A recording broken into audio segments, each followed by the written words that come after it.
दोस्तों नमस्कार, मैं Naveen Kumar Buddha classes YouTube channel में आपका स्वागत करते हैं। आज केमिस्ट्री का एक नए टॉपिक नाभिकीय ऊर्जा के बारे में हम डिस्कशन करेंगे कि नाभिकीय ऊर्जा क्या होती है, नाभिकीय ऊर्जा की प्राप्ति कैसे होती है और इस नाभिकीय ऊर्जा का उपयोग कहाँ कहाँ पर होता है, इसके बारे में हम डिस्कशन करेंगे।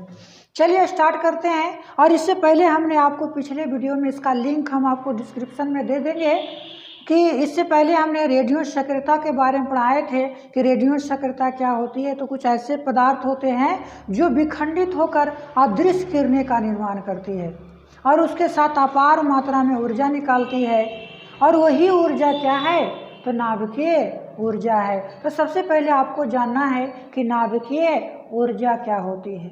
नाभिकीय ऊर्जा क्या होती है तो कहेंगे कि जो भी रेडियो एक्टिव पदार्थ होगा, जो भी रेडियो एक्टिव पदार्थ होते हैं, उसके नाभिक में परिवर्तन होकर, उसके नाभिक में परिवर्तन होकर, और परिवर्तन होने से क्या होता है, उसके द्रव्यमान, उसके नाभिक के जो द्रव्यमान होते हैं उसमें क्षति होता है, और क्षति के कारण अपार मात्रा में ऊर्जा निकलती है। उसी ऊर्जा को हम क्या कहते हैं, नाभिकीय ऊर्जा कहते हैं। क्या बोले जी, ध्यान देना है। तो किसी भी रेडियो एक्टिव तथा नाभिक में परिवर्तन के कारण नाभिक द्रव्यमान में होने वाले क्षति के कारण ऊर्जा निकलती है। क्या कहें तो देखना है। तो किसी भी रेडियो एक्टिव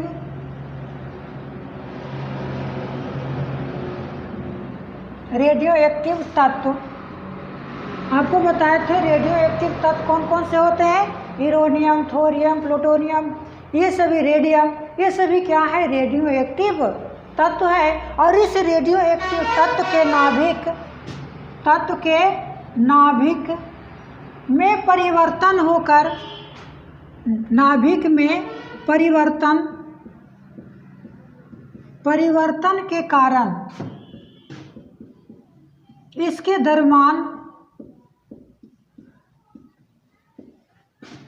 द्रव्यमान में क्षति होती है।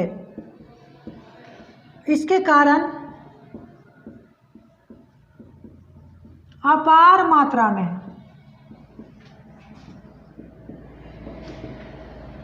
ऊर्जा निकलती है।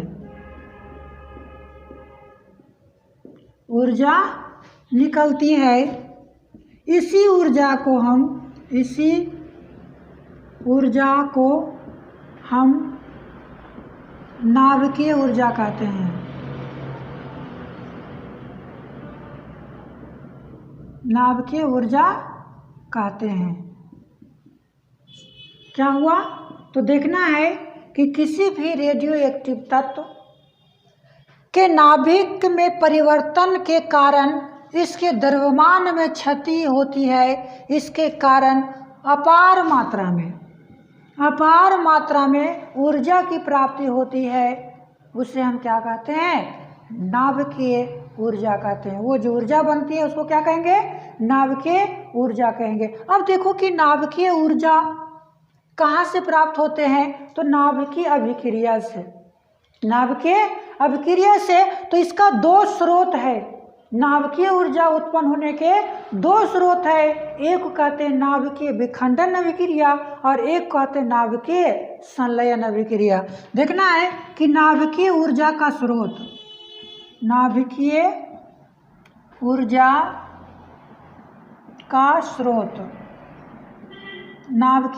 का स्रोत कहेंगे कि नाभिकीय ऊर्जा उत्पन्न होने के दो स्रोत है। कौन कौन दो स्रोत है, एक को कहते हैं नाभिकीय विखंडन अभिक्रिया, नाभिकीय विखंडन अभिक्रिया, और दूसरा को कहते हैं नाभिकीय संलयन अभिक्रिया।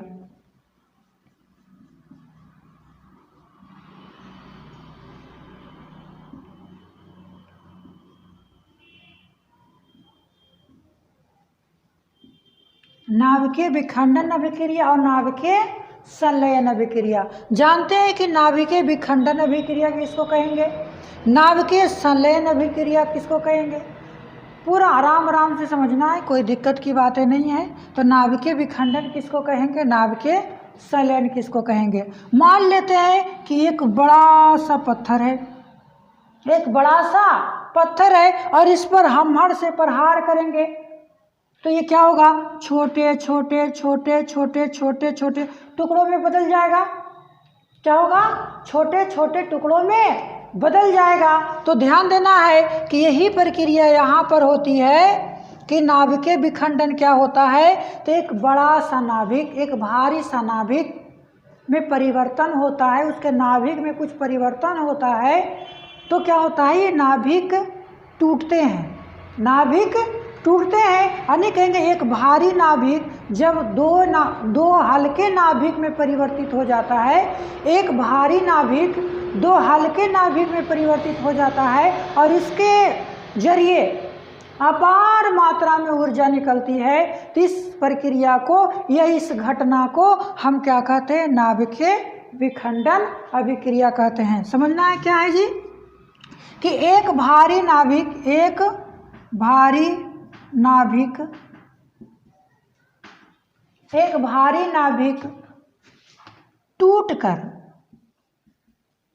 टूटकर दो हल्के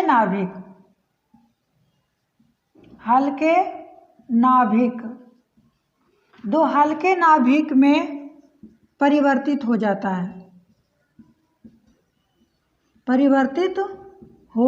है, और इस क्रिया में अपार मात्रा में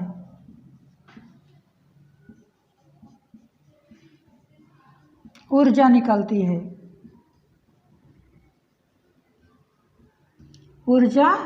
है, इसको क्या कहेंगे, नाभिकीय विखंडन अभिक्रिया कहेंगे। क्या होती है, एक भारी नाभिक, एगो बड़का सा पत्थर है, पूरा बड़ा सा पत्थर, और उसको क्या करेंगे, हम हर से उसको चूरेंगे। तो चूरने के बाद क्या होगा कि छोटा छोटा में बदल जाएगा। तो यही प्रक्रिया यहाँ पर है कि एक बड़ा सा नाभिक होगा और वो बड़ा सा नाभिक टूट करके छोटे छोटे नाभिक में परिवर्तित हो जाएगा और उसके जरिए अपार ऊर्जा की प्राप्ति होगा। तो इस घटना को, इस प्रक्रिया को, यही सभी क्रिया को हम क्या कहेंगे, नाभिकीय विखंडन अभिक्रिया कहते हैं, नाभिकीय विखंडन अभिक्रिया कहते हैं। अब देखो कि नाभिकीय विखंडन अभिक्रिया में एक श्रृंखला, एक चैन बना लेती है। अब मान ली जाए कि एक नाभिक बड़ा सा है, एक पहले टूटेगा तो पहले 3 में बदलेगा, ये 3 नाभिक में बदला, फिर ये 3 नाभिक पुनः जो है कि आपको प्रतिक्रिया करके फिर ये 3 में, तीनों 3 में बदल जाएगा, ये भी तीनों 3 में बदल, फिर ये आपको ये पुनः जो है कि आपको ये 3 में बदलेगा। और यह प्रक्रिया जो है कि आपको लगातार चैन की तरह चलते रहेगा। तो ये चैन, इस कारण से इसको नाभिकीय श्रृंखला अभिक्रिया भी कहते हैं, नाभिकीय श्रृंखला अभिक्रिया भी कहते हैं। अब देखो कि नाभिकीय विखंडन अभिक्रिया जो होती है वो 2 तरीके से होती है। एक कहते हैं नियंत्रित नाभिकीय विखंडन अभिक्रिया और एक कहते हैं अनियंत्रित नाभिकीय विखंडन अभिक्रिया। क्या बोले, एक नियंत्रित नाभिकीय विखंडन अभिक्रिया, थोड़ा सा इसको मिटा लेते हैं। हम जान रहे थे नाभिकीय विखंडन अभिक्रिया के बारे में, तो देखना है कि नाभिकीय विखंडन अभिक्रिया जो होती है, नाभिकीय विखंडन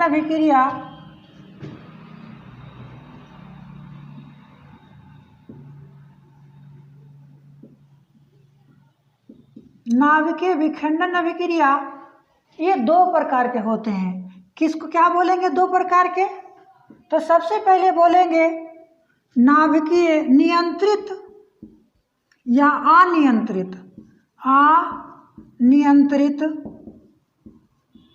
नाभिकीय विखंडन अभिक्रिया। अनियंत्रित नाभिकीय विखंडन अभिक्रिया और एक कहेंगे नियंत्रित नाभिकीय विखंडन अभिक्रिया।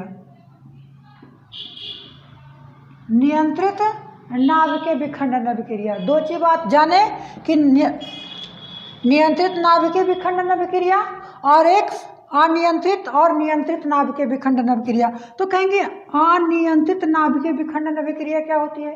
तो जब कहेंगे जब विखंडन की प्रक्रिया लगातार चलते रहेगी, एक श्रृंखला का निर्माण करेगी, लगातार जो है कि एक न्यूट्रॉन दूसरे न्यूट्रॉन तो टूट करके अपार मात्रा में ऊर्जा निकालेगी, अनियंत्रित रूप से निकालेगी, तो इसको हम क्या कहेंगे? नियंत्रित नाभिकीय विखंडन अभिक्रिया कहते हैं। क्या बोले? जब विखंडन की अभिक्रिया लगातार अपार मात्रा में हमेशा के लिए चलते रहेगी, तो ऐसे अभिक्रिया को हम क्या कहते हैं? अनियंत्रित नाभिकीय विखंडन अभिक्रिया। यानी उस पर हमारा कोई नियंत्रण ना हो, तो ऐसे अभिक्रिया को हम क्या कहेंगे? अनियंत्रित नाभिकीय विखंडन अभिक्रिया। देखता होगा कि कोई व्यक्ति पागल हो जाता है तो दूसरे व्यक्ति पर उसका कोई नियंत्रण नहीं रहता, जो मर्जी जो करते रहता है, जिधर मन उधर फोड़ते रहता है, तो यही है पागल। यानी नियंत्रित, ये जो आपको विखंडन अभिक्रिया, ये पागल अभिक्रिया है। पागल का मतलब हो गया कि जो मन जितना मन तितना जो है कि आपको ये चलते रहेगा, अपार मात्रा में ये ऊर्जा निकालेगी, तो ऐसे अभिक्रिया को हम क्या कहेंगे? नियंत्रण अनियंत्रित नाभिकीय विखंडन अभिक्रिया कहेंगे। अब इस सिद्धांत पर परमाणु बम बनाया गया था, परमाणु बम।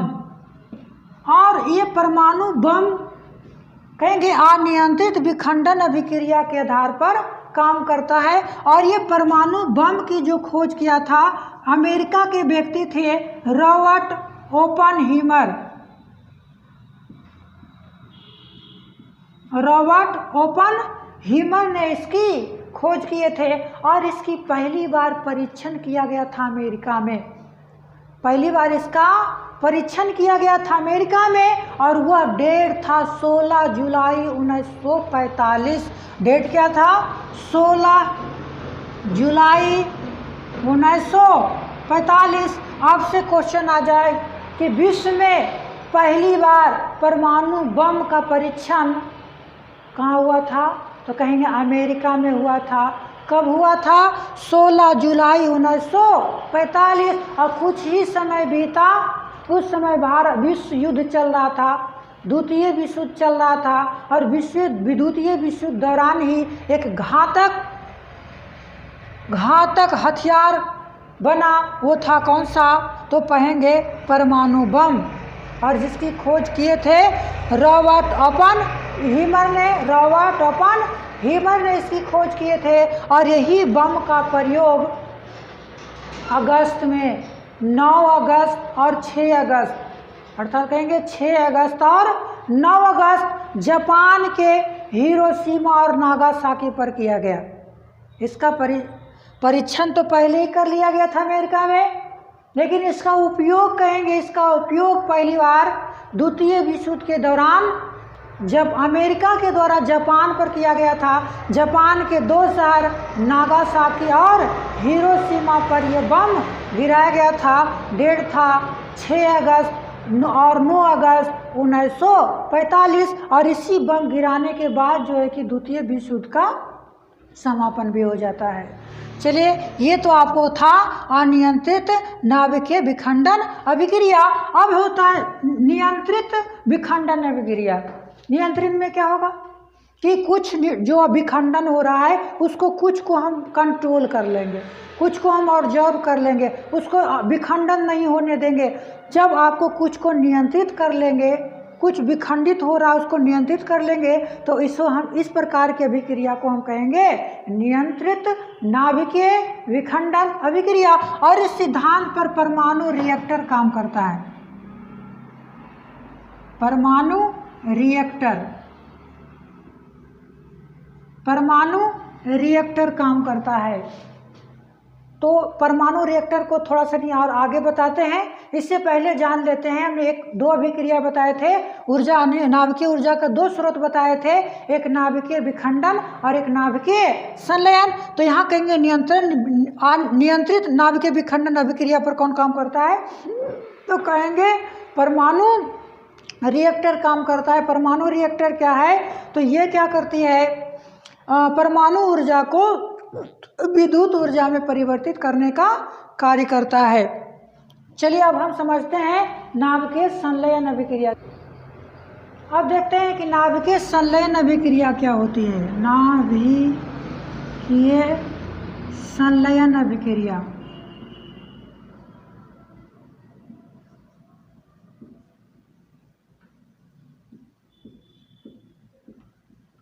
नाभिकीय संलयन अभिक्रिया।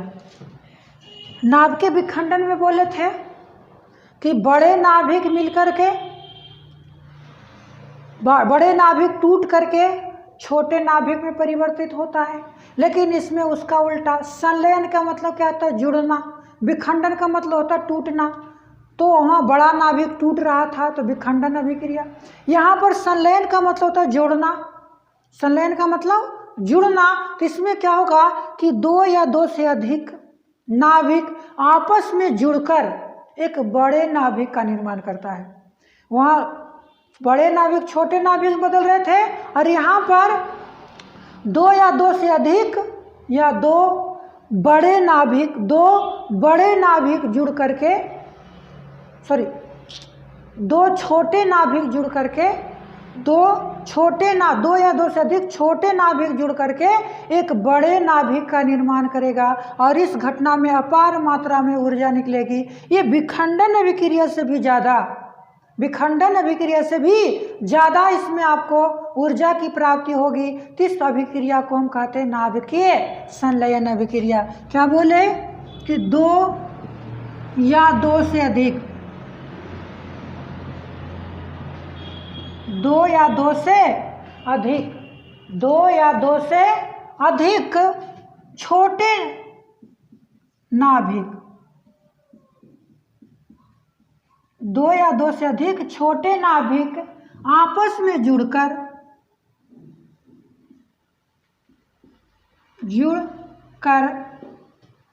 एक बड़े नाभिक का निर्माण करता है। एक बड़े नाभिक का निर्माण करता है।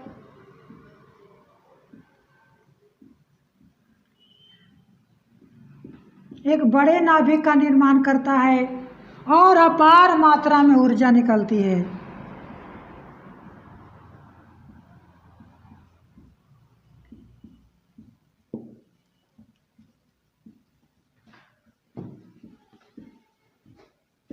अपार मात्रा में ऊर्जा निकलती है।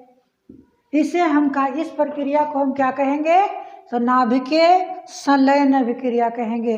और कहेंगे कि सूर्य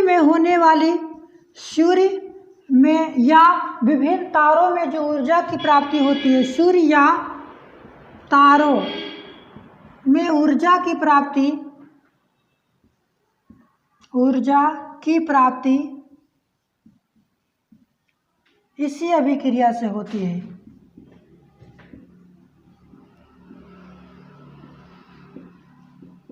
इसी अभिक्रिया से होती है, यानी नाभिकीय संलयन। आपसे क्वेश्चन आ जाए कि सूर्य में जो ऊर्जा की प्राप्ति होती है उस किस अभिक्रिया के द्वारा होता है, तो नाभिकीय संलयन अभिक्रिया के द्वारा होता है। और हम बात करेंगे कि हाइड्रोजन बम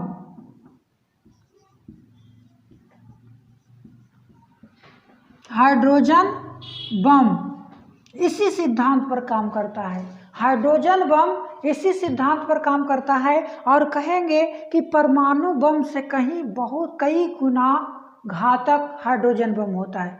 परमाणु बम से कहीं ज़्यादा घातक कहेंगे कि हाइड्रोजन बम होते हैं। और हाइड्रोजन बम का आविष्कार जो किया था एडवर्ड टेलर ने किया था। एडवर्ड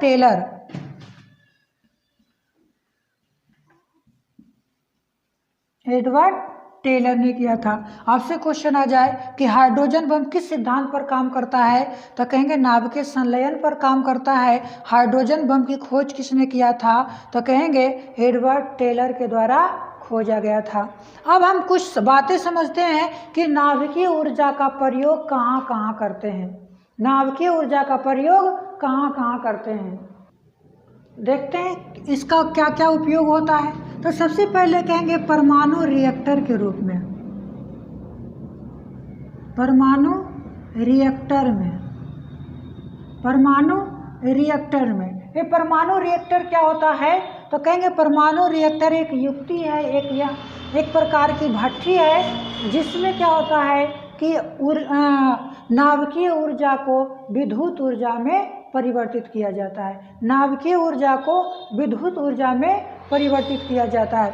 फिर आपको कहेंगे वायुयान में ऊर्जा के रूप में, या कहेंगे जलयान में, या कहेंगे रॉकेट उड़ाने में, या कहेंगे पनडुब्बी में। तो इन सभी चीज़ों में ऊर्जा के रूप में नाभिकीय ऊर्जा का प्रयोग किया जा रहा है। अब थोड़ा सा नहीं, हम यहाँ से भी आपको क्वेश्चन आता है, नाभिकीय रिएक्टर से क्वेश्चन आता है, तो थोड़ा सा नहीं हम नाभिकीय रिएक्टर की पार्ट को हम थोड़ा सा देख लेते हैं कि आपके एग्जाम में यहाँ से कौन कौन सी क्वेश्चन आता है।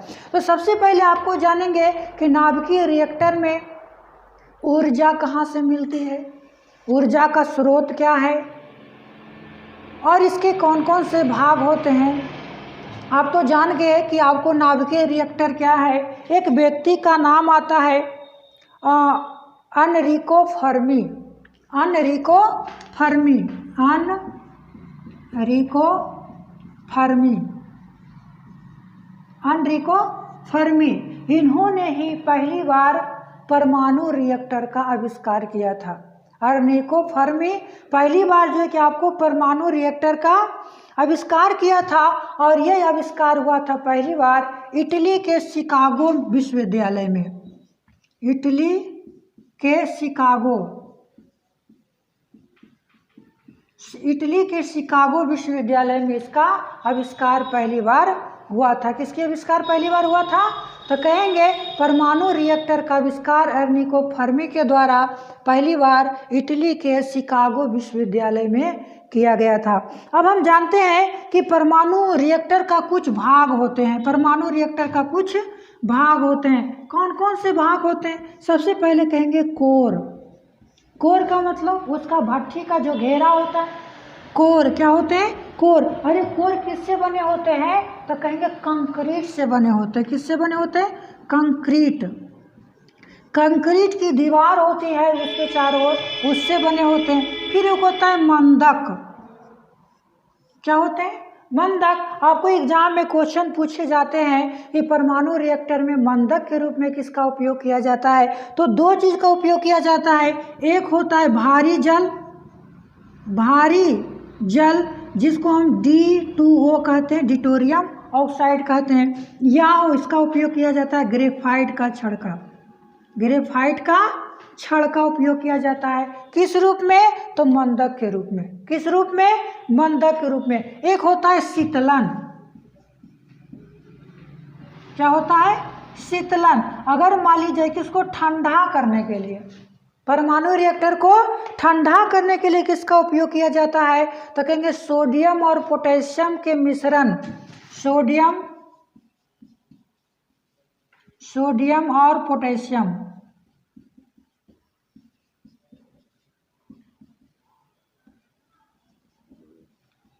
सोडियम और पोटेशियम के मिश्रण का उपयोग किया जाता है। सोडियम और पोटेशियम के मिश्रण का उपयोग किया जाता है। एक होता है नियंत्रक, यानी जो न्यूट्रॉन निकलते हैं उसको नियंत्रित करना है, तो नियंत्रक के रूप में किसका उपयोग किया जाता है, नियंत्रण या नियंत्रक। नियंत्रक के रूप में कैडमियम या बोरॉन, कैडमियम या बोरॉन के छड़ का उपयोग किया जाता है। एक कहेंगे ऊर्जा के रूप में किसका उपयोग किया जाता है, ऊर्जा के रूप में तो कहेंगे यूरेनियम, प्लूटोनियम,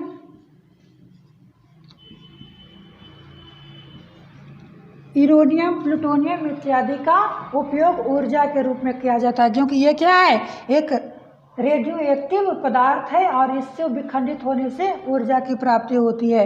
तो आपको नाभिकीय रिएक्टर के बारे में जाने थोड़ा शॉर्टकट में कि नाभिकीय रिएक्टर क्या है। तो नाभिकीय रिएक्टर की खोज अर्निको फर्मी के द्वारा किया गया था और ये पहली बार जो है कि आपको शिकागो विश्वविद्यालय में इसकी खोज हुई थी। अब देखना है कि इसमें परमाणु रिएक्टर में कहाँ कहाँ से क्वेश्चन आते हैं।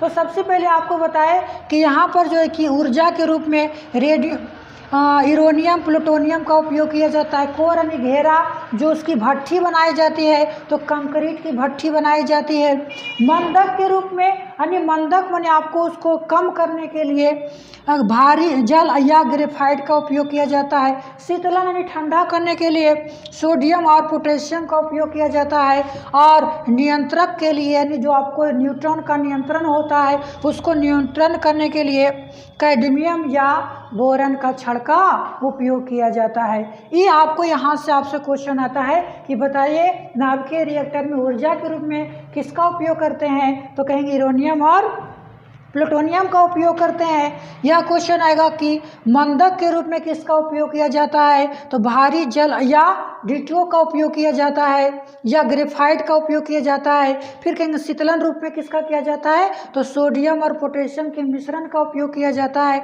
नियंत्रक के लिए किसका उपयोग किया जाता है, तो कैडमियम और बोरॉन का छड़ का उपयोग किया जाता है। आपको जनरल कंपटीशन में यहाँ से बहुत ज़्यादा क्वेश्चन आते रहते हैं। हर एक एग्जाम में एक ना एक क्वेश्चन जो है कि यहाँ से पूछे जाते हैं और ये 9th क्लास में भी पढ़ना है और 11th क्लास में भी पढ़ना है केमिस्ट्री के टॉपिक में। चलिए आज का हम वीडियो यहीं समाप्त करते हैं। अगर वीडियो अच्छा लगा तो इस वीडियो को सब्सक्राइब कीजिएगा, लाइक कीजिएगा। धन्यवाद, नमस्कार।